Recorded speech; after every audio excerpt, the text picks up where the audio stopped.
මම දැන් ඉන්නේ මේ අපි කලින් පෙන්නපු හැඩගැන්වුණු රතේ අයිතිකාරයෝ දෙන්න ළඟට ඇවිල්ලා. ඒ කියන්නේ මේ දෙන්න වෙනුවෙන් තමයි මේ රතේ හැඩගැන්වෙන්නේ. නිසා සියලු පහසුකම් ඇතුළත් වෙන්නේ.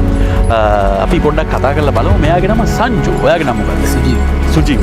මේ සුජීව මහත්තයා තමයි මේ අලියව නඩත්තු කරන්න බලාගන්නේ. විශේෂයෙන්ම මේ කොහොමද මේ අත්දැකීම මේත් එක්ක දැන් කොච්චර කල්ද? මම මාස 7ක් විතර. මීට කලින් මේ රැකියාවේ කොච්චර කල්ද? පටන් ගන්න අවුරුදු 12ක් විතර. කොහොමද මේ අත්දැකීම මුලින්ම මේකට ආවේ කොහොමද ඔයා? කියන්නේ අපේ බාප්පාගෙන් තමයි පරම්පරාවෙන්. සංජු ගැන කිව්වොත් කොහොමද මෙයා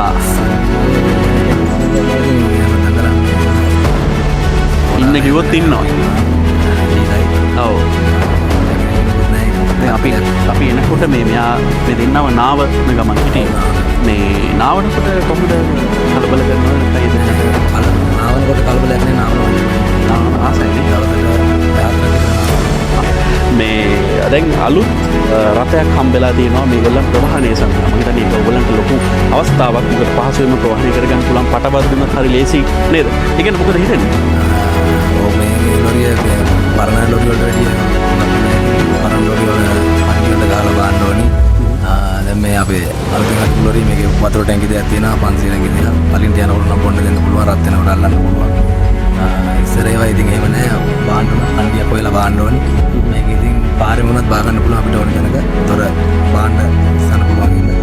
පරණ ලොරිය වල ඉතින් එහෙම නෑ. මේ ලොරිය හොඳට හදලා තියෙනවා. දැන් අවුරුදු 12ක වගේ අත්දැකීම් කාලේ ඇතුළත අලි කීප දෙනෙක්ම සෑහෙන ප්‍රමාණයක් බලා ගන්න ඇතිනේ. ඒගොල්ලන් ප්‍රවාහනය සඳහා මේ වගේ දේවල් තියෙන්න ඇතිනේ. ඒ අවස්ථාව කොහොමද කලින් තිබුණාද මේ වගේ කලින් නෑ මේ වගේ නෑ. ඉතින් මේ මෙච්චර සපුහසුකම් නෑ ඒ වගේ. වතුර එහෙම ඇල්ලිලියව නෑ. ඔය හරි ඉතින් බාලා තමයි වතුර දෙන්න ඕනි. එහෙම මේක යන ගමන් වුණා දෙන්න පුළුවන්. ගැටලු ඇති වෙනවා සමහර අවස්ථාවලදී. මොකද වතුර නැති ප්‍රදේශවලට ප්‍රවාහනය කරනකොට ඒ වගේ දේවල් වෙන්න පුළුවන්. දැන් මේගොල්ලන්ට මේ ආහාර දෙනකොට දවසට කොච්චරක් ආහාර ප්‍රමාණයක් දෙන්න ඕනේද? අපි සාමාන්‍යයෙන් කිලෝ වලින් බෙලෝ කිලෝ 350 විතර වැටෙන්න දෙනවා. දෙන්න ඕනේ. වැඩිපුරම මොන වගේ දේවල්ද කන්න ආස? කන්න ආස කිතුල් තමයි කිතුල් කොස්සතු ඒවා තමයි. ඒ කියන්නේ ඇයි මේ දේට පොඩ්ඩක් ඒකේ මොකද්ද විශේෂත්වය එහෙම ආස වෙන්නේ? විශේෂත්වය කියන්නේ කිතුල් වල පැන් රහ ගතිය තියෙනවා. කොස්සතු කිරි ගතිය තියෙනවා. ඒකින්ද පොල්ලතු පළතුරුත් කනවා ඉතින් කනවා. එතකොට මේගොල්ලන් ටිකක් කලබල වෙච්ච දවසක් කලබල වෙන වෙලාවලු තියෙනදී අර මද කිපෙන කාලෙට තමයි ඉතින් කලබල වෙන්නේ.